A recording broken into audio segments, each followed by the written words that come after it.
una producción de Universidad Nacional de Jujuy, CEPA UNJU y su señal UNJU TV. Bienvenidos a Somos UNJU. En el programa de hoy viajaremos hacia el oriente jujeño. Ahí, en la región de las Yungas, compartiremos con ustedes un hallazgo de sumo interés de la mano de arqueólogas de la Universidad Nacional de Jujuy. Nos presentamos.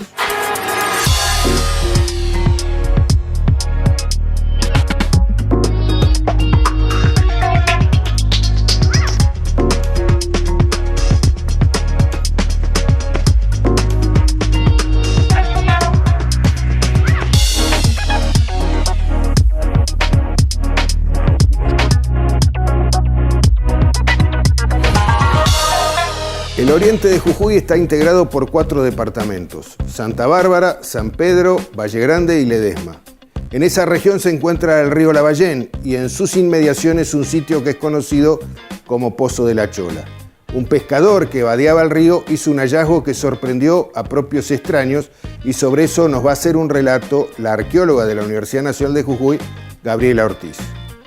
Arqueología de Jujuy por arqueólogos jujeños. Los invito a escuchar a Gabriela Ortiz.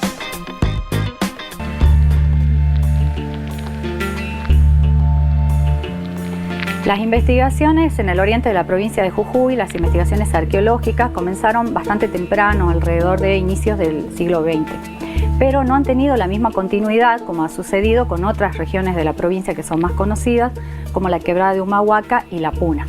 Sin embargo, tiene una larga ocupación, digamos, a partir por lo menos mínimo desde los 2000 años antes del presente, aunque suponemos que tiene una antigüedad mayor, pero no hemos todavía podido encontrar esos restos materiales que nos permitan, digamos, asegurar la existencia de poblaciones con anterioridad al periodo que nosotros denominamos formativo o temprano. Las investigaciones en este lugar, digamos, en el oriente, fueron llevadas a cabo hasta los años 90 por investigadores de la Universidad Nacional de La Plata. Después de los 93, 94, después que me graduó en la Universidad de Jujuy, empiezo a trabajar justamente en esta región, puntualmente en lo que se conoce como el Valle del Río San Francisco. Si bien la región es mucho más amplia, pero este es el valle más importante, no solo por sus dimensiones, sino por la cantidad de hallazgos arqueológicos que hay reportados en más de un siglo de investigación. Durante el año 2009 ocurre un hallazgo afortunado y fortuito al mismo tiempo, cuando un pescador que estaba buscando carnada recorría las barrancas del Lavallén, en realidad del río San Francisco, y se da con que en la barranca, después de una lluvia de verano muy copiosa, aparecía un esqueleto que asomaba por la barranca. Entonces él, con buen criterio, consideró que debía tratarse de algo muy antiguo. Entonces fue y realizó primero la denuncia ante las autoridades de la Municipalidad de San Pedro de Jujuy, y después la municipalidad se comunicó con la Secretaría de Cultura de la provincia de Jujuy, que es el organismo de aplicación de la ley, digamos, de patrimonio. Cuando ocurre este hallazgo, me avisan. Entonces, como yo soy la investigadora que trabaja en la zona, fuimos a constatar si realmente se trataba de un hallazgo arqueológico, y efectivamente era así. Un entierro que estaba en peligro de ser arrastrado, digamos, por la corriente de agua, y porque era la época de verano, era febrero y seguía lloviendo. Así que a partir de eso iniciamos la solicitud de los permisos para poder hacer el rescate y después continuar trabajando en el lugar.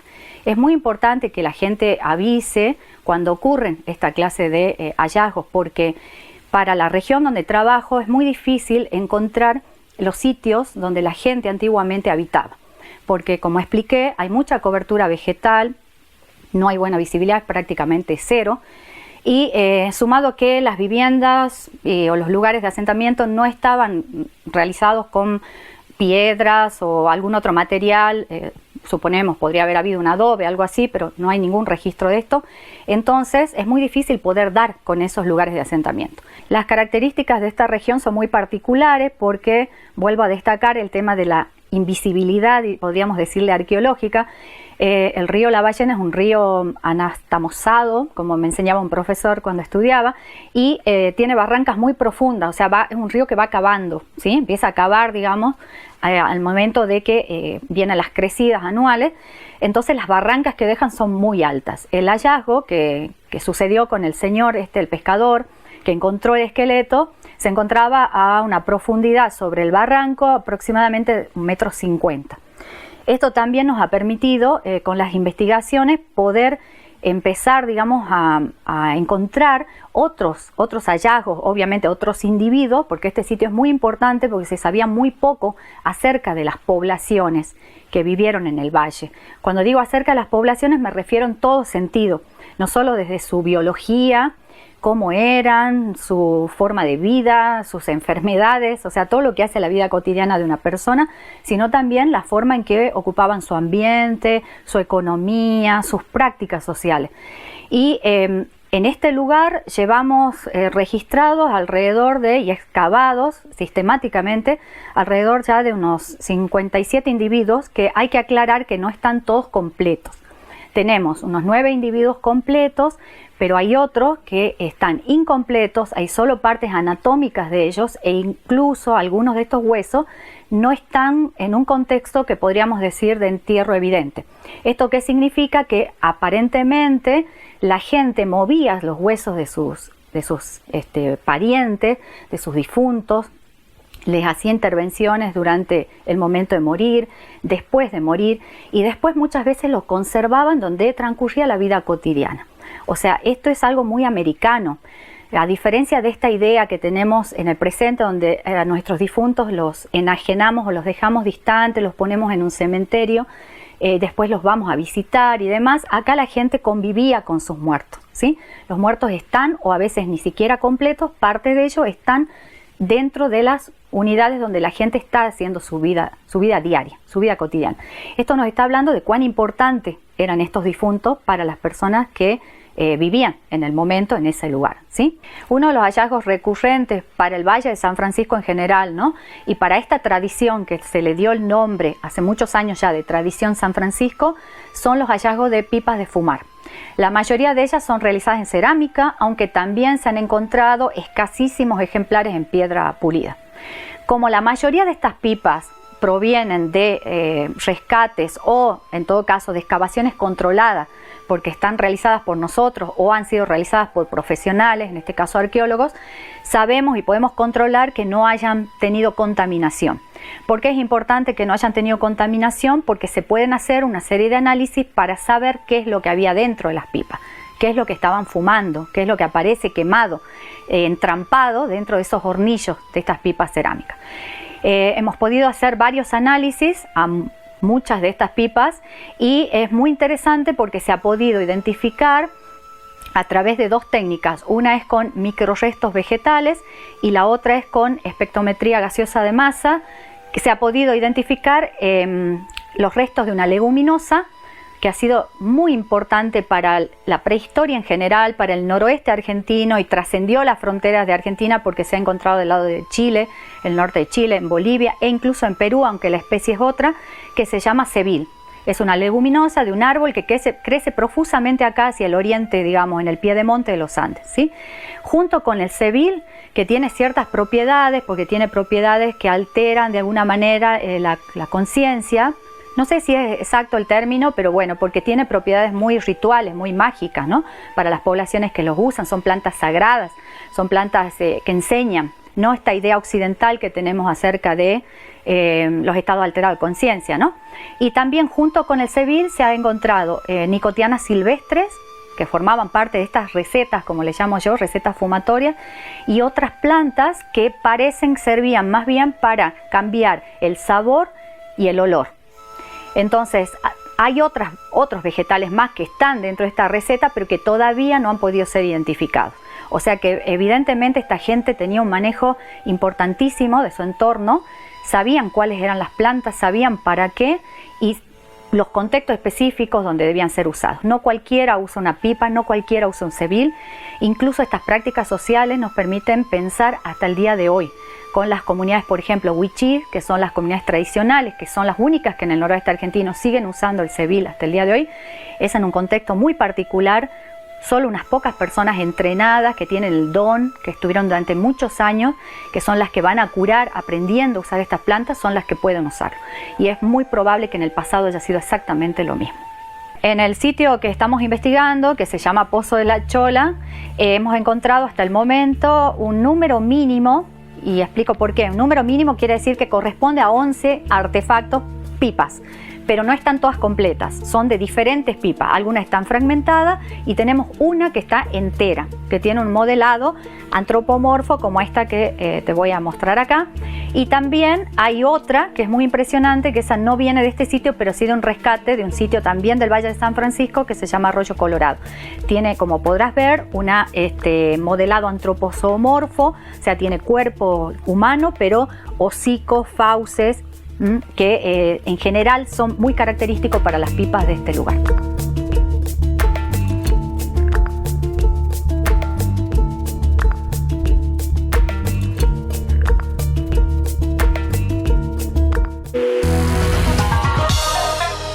Acabamos de conocer de qué manera, aplicando distintas técnicas arqueológicas, se han realizado estudios sobre estas tan interesantes pipas e incluso las semillas halladas en este sitio. También se trabajó sobre los restos humanos y toda la información sobre el hallazgo de Pozo de la Chola nos permite obtener datos muy valiosos acerca de la comunidad que habitaba este lugar hace siglos y, por supuesto, el entorno en el cual se desenvolvía. La estudiante de antropología Fernanda Paz nos sigue contando sobre otros datos de este interesante hallazgo.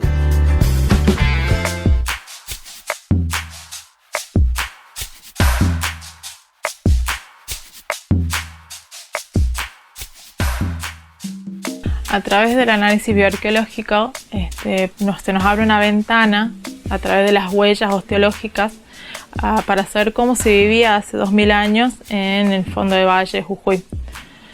Encontramos a través de la evidencia osteológica, a través de patologías, modificación peri, post-mortem y ante-mortem, una gran cantidad de información que nos permite inferir la salud, los procesos mortuorios y el cotidiano de la vida, cómo se llevó a cabo hace 2000 años en el sitio Pozo de la Chola.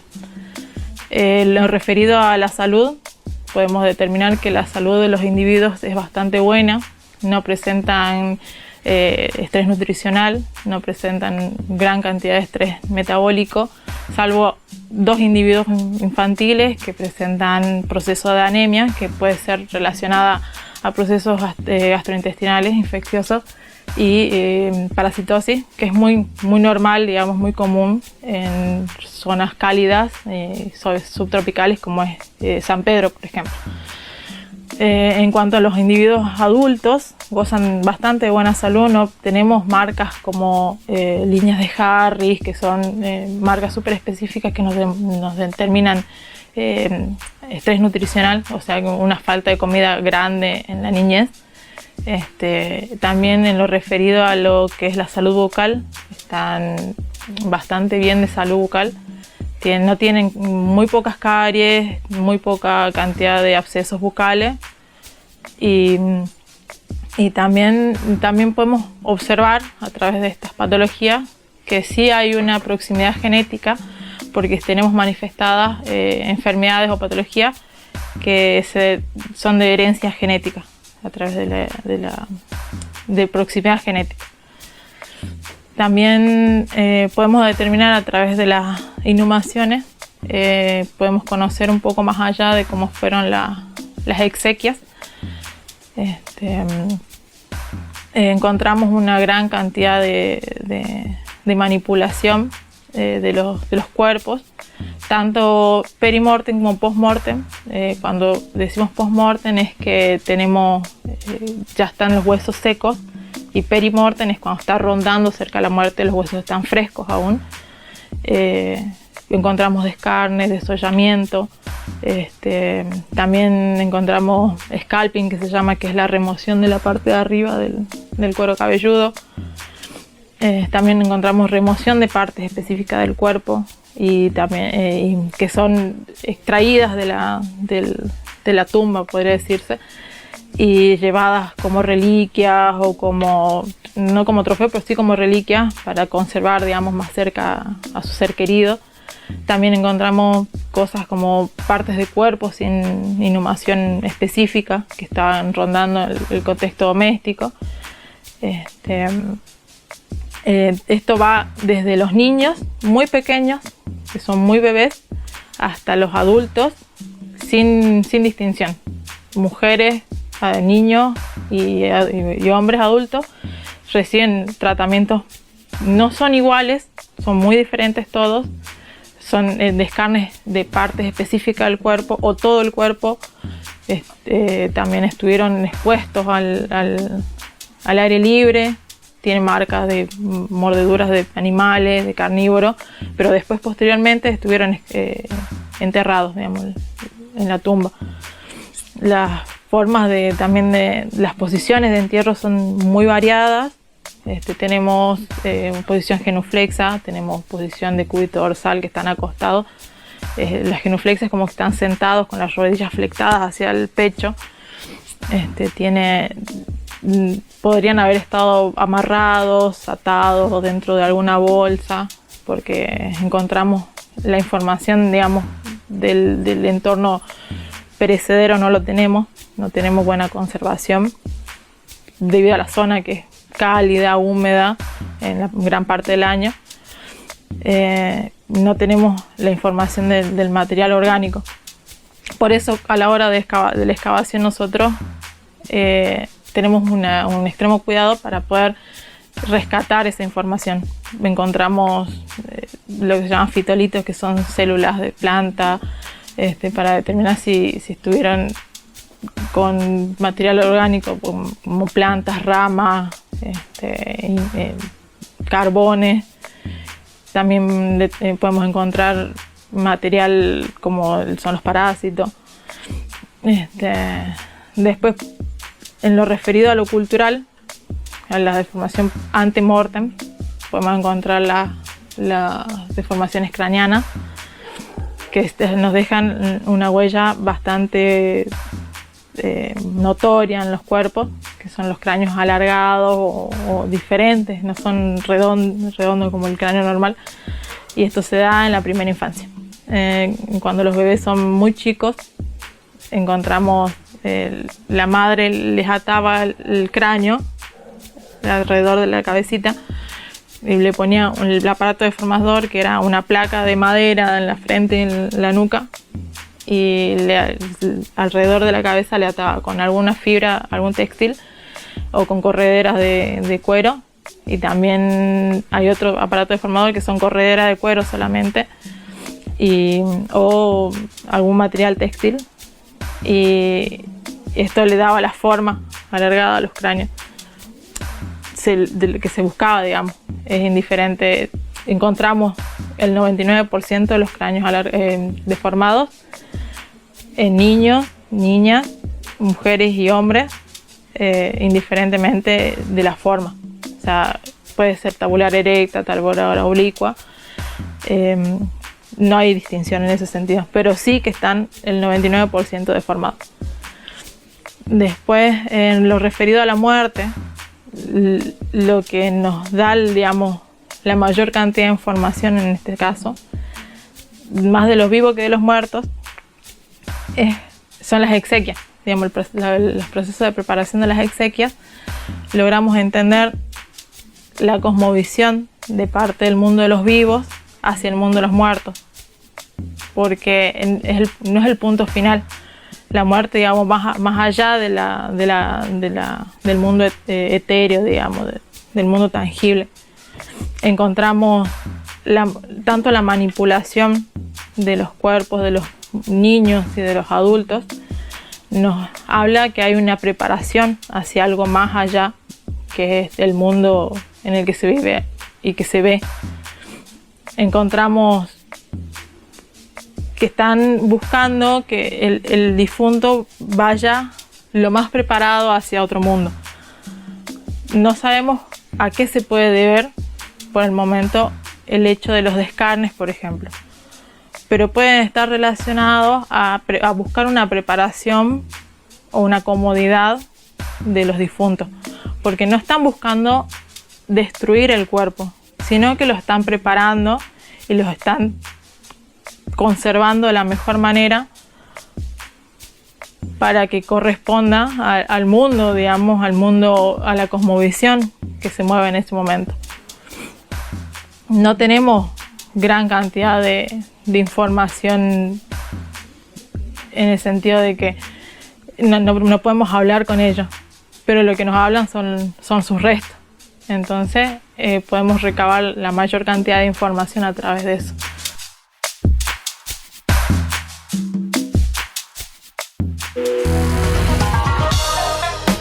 Ahora en Somos Unju nos vamos a la pausa. Después de esta pausa, conoceremos de qué manera las investigadoras devuelven a la comunidad la información recopilada. No se vayan, ya volvemos.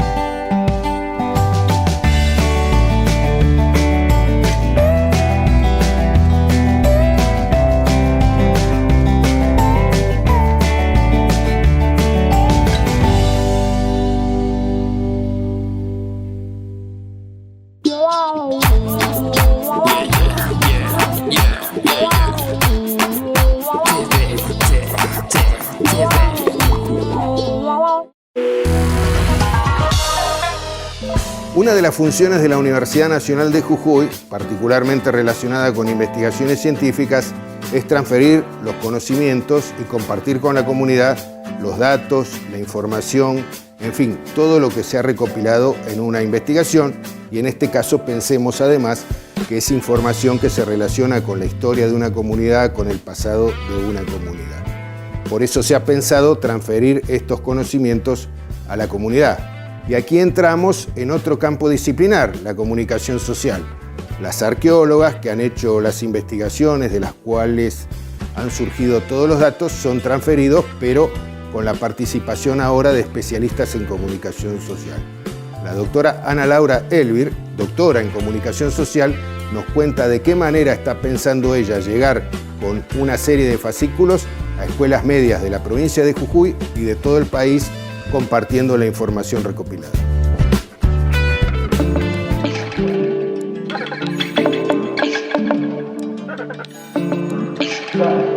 Hace más o menos 2 años que venimos trabajando en la unidad ejecutora CISOR, que pertenece a CONICET y la Universidad Nacional de Jujuy. Venimos trabajando en un proyecto institucional que está orientado a trabajar con los bienes culturales y patrimoniales de Jujuy. Es un proyecto institucional porque participan becarios, becarias, investigadores, investigadoras y personal de apoyo a la investigación del instituto, es decir, estamos todos y todas comprometidos con ese proyecto. Y ese proyecto que les comentaba sobre bienes patrimoniales y culturales de Jujuy tiene una fuerte impronta de comunicación de la ciencia. En ese marco, el año pasado, en pleno contexto de pandemia, pudimos editar, es decir, publicar una obra que se llama Jujuy, Pobladores, Saberes e Historias, que es una obra de divulgación científica orientada a abordar distintas temáticas y problemáticas de 2 regiones particulares de Jujuy. Una, el oriente de la provincia, y la otra, la quebrada de Humahuaca.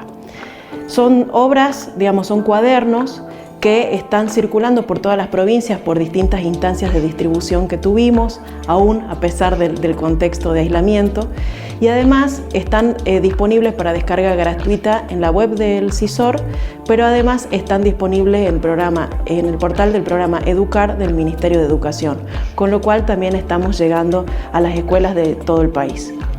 En el marco de todo ese proyecto y en continuidad de estos cuadernos que comentaba, estamos trabajando desde mayo de este año con un grupo de arqueología estamos trabajando sobre la publicación de fascículos sobre arqueología del oriente jujeño. Son fascículos porque estamos pensando en un material curricular que se adapta perfectamente a los contenidos del Ministerio de Educación de la provincia.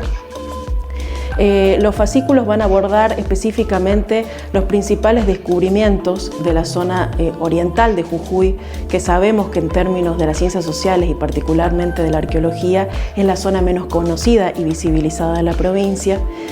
Pero además, como no hay contenidos curriculares en las escuelas vinculados a la arqueología, también vamos a reponer en esos fascículos información básica vinculada a responder las preguntas de qué es la arqueología y cómo trabaja esta disciplina. Partimos de un diagnóstico que hizo una becaria del instituto, que es Brenda Gutiérrez, que está especializada en educación, un diagnóstico en el cual los colegios secundarios de la provincia, a quienes está destinado estos fascículos, no están trabajando sobre arqueología, y lo poco que hay es para pensar, por ejemplo, el Antiguo Egipto, ¿no? Entonces, con el interés de que conozcan la arqueología de Jujuy, particularmente de la región del Oriente, estamos proponiendo este material, que además pensamos que la arqueología nos permite comprender algo que es fundamental para todas las sociedades, que es el patrimonio cultural, entendido como un derecho, es decir, todas las sociedades tienen el derecho a preservar y transmitir su cultura, y la arqueología es una forma de poder transmitirla. ¿Se hace arqueología en Jujuy? Sí, y también se hace arqueología en el oriente jujeño. Así que partimos de esa aseveración para poder trabajar los materiales curriculares para las escuelas de nuestra provincia. Mireya Lauricelli es una becaria del CONICET. Es arqueóloga y se desempeña en el ámbito del CISOR, nuestro Instituto de Ciencias Sociales compartidos entre la Universidad Nacional de Jujuy y el CONICET. Ella ha colaborado en la confección de estos fascículos particularmente pensados para transferir conocimientos a la comunidad y también alertar sobre la importancia de preservar los sitios arqueológicos.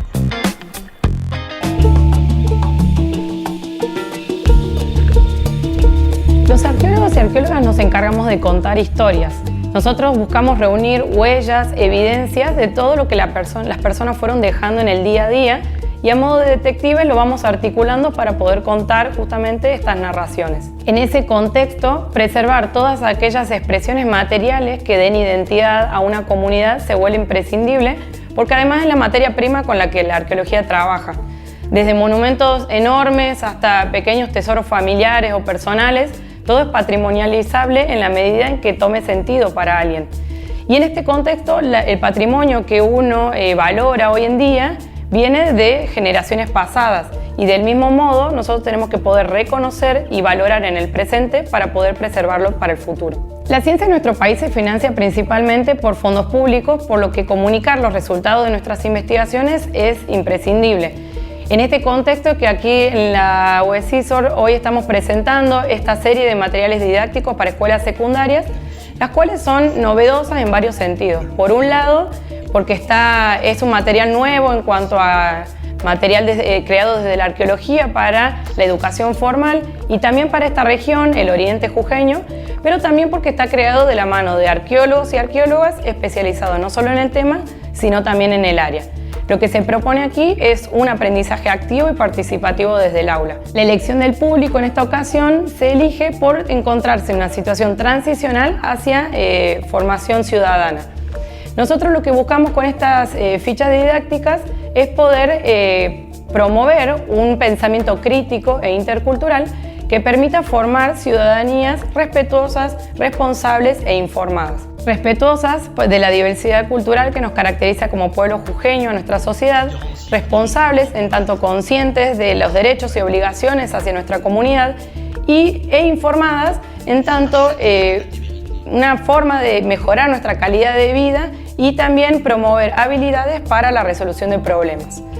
En tanto seres sociales que somos, ninguno se encuentra aislado, entonces dirigirnos a los adolescentes, a los jóvenes, a los docentes del oriente jujeño nos va a permitir acercarnos un poco más a la comunidad local, a sus amigos, a sus amigas, al barrio, al club. De esta manera, poco a poco vamos a abarcar más gente. El trabajo que nos proponemos es ambicioso, sí, pero la idea es que con esto empecemos a cuidar y a preservar nuestro legado cultural.